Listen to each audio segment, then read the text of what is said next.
the Jewish sites here in Warsaw.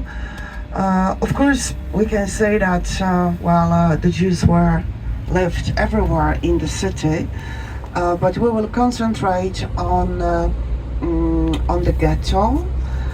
So this Jewish district from the time of World War II, and we will go first to what was called the Little Ghetto, and then we will go to the main ghetto or the big ghetto. They were the ghetto in Warsaw was divided into two parts, and you might remember from the movie about the ghetto that before World War II they were around 380,000 Jews in Warsaw, which means that the Jews were 1/3 of all the inhabitants of the city, and Warsaw had the second largest Jewish community in the world after New York in that time. And the Jews lived in all different parts of the city, where during World War II the main ghetto was situated. That was the pre-war Jewish district, meaning that majority of people there were Jews, but they lived in all other parts of the city. And we are going to start with a little ghetto, and the little ghetto was just ahead of us. When you look straight, you can see this tall building with a sign Deluat and Q22 on it. So that's where the little ghetto was during the war. That was the area situated, let's say, more in the center of pre-war Warsaw, and it was inhabited originally by the richer Jews, so people who were doctors, lawyers, teachers. And it's important to remember that in the pre-war Warsaw, many doctors and lawyers were Jews, like up to 50%.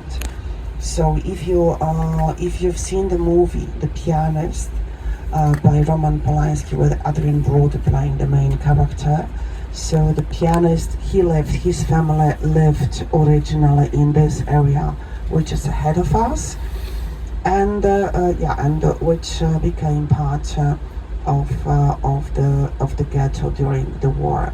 But that was the little ghetto, and this part of the ghetto ahead of us was the first which was liquidated.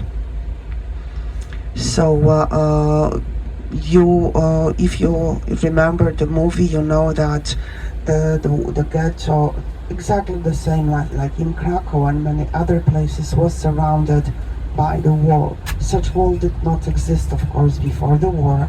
The Jews were forced to build it, and it surrounded the whole ghetto.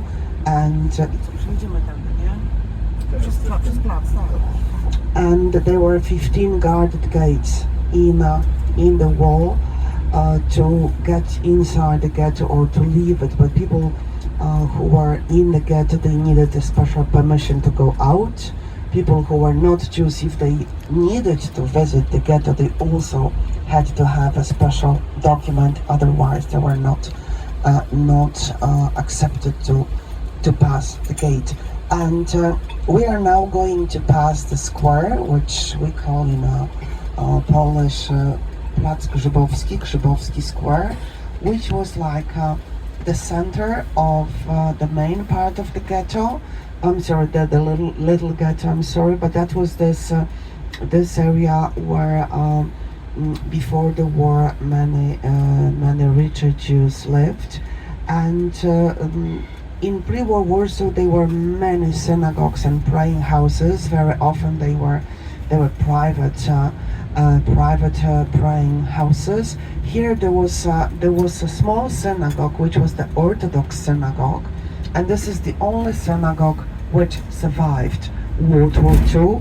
I mean, which survived the war, and it still exists. If you look to the right, behind this construction site, there is the building, like a grayish, and then the yellowish part behind it. So that's the synagogue, the Nożyk synagogue, which was opened in the beginning of the 20th century, and that's the only synagogue of pre-war, let's say, synagogues which still exists here. It's still an Orthodox synagogue used by the Warsaw Jewish community, which today is very small. And when you look straight, we have ahead of us the Palace of Culture and Science. So this is I would say, one of the most characteristic buildings for Warsaw's landscape. It was constructed in the 50s for Joseph Stalin. It was his idea to give us something special, to underline friendship between Poland and the Soviet Union. So a few thousand Russian soldiers came and built such a beautiful building here in a very, very quick time, because it was just 2 years. And for us, what is interesting, that the border of the ghetto was right in the place where this building stood. So here were the southern limits of the ghetto. We will later drive further north to get to the northern area where was the main part of the ghetto. But the Jewish district during World War II ended in this neighborhood. And if you look to the left, there was the building with a mural on the wall on the left. So that's this building with the mural.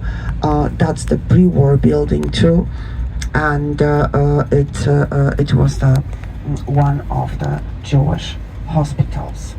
This area has changed a lot. You can see a lot of modern buildings. I would say that this part of the city center was kind of forgotten by investors for many years, and when the political changes started here, when communism collapsed in 1989, the foreign investors came here to build hotels, office buildings, apartments, and this whole neighborhood we call the new city center of Warsaw, and it really has changed a lot in the last 30 years.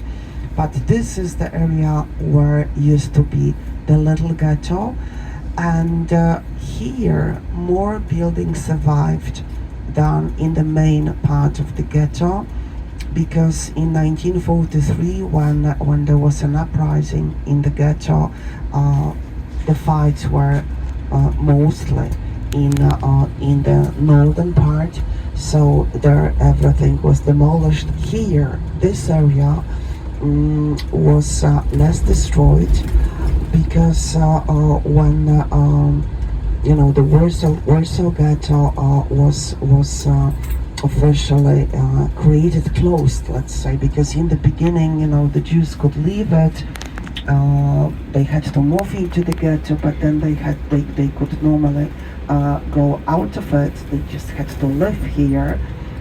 But then the ghetto was closed. That was the end of 1940, and the living conditions within the ghetto were getting worse and worse until 1942. 100,000 Jews died in the ghetto, mainly because of hunger and epidemic diseases. In 1942, the deportations for the extermination camp started.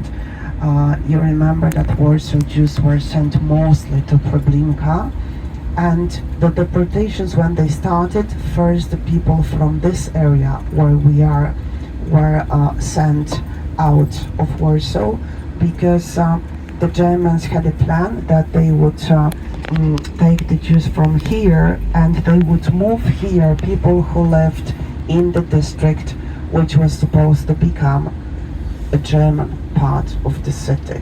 So here, the first the Jews from the little ghetto were sent out of Warsaw, and then the ghetto still existed. It was mostly this area where the main ghetto was, and in the main ghetto in 1943 the uprising started. But we will talk about the uprising more there, because you will see the monument dedicated to the fighters. So here we'll get off, and we will approach the existing part of the ghetto wall, because we have very little part of the wall still standing. Most of it was demolished, because please remember that 85% of all the buildings in this city were destroyed during World War II. It was the result of the uprising in the ghetto, and then there was the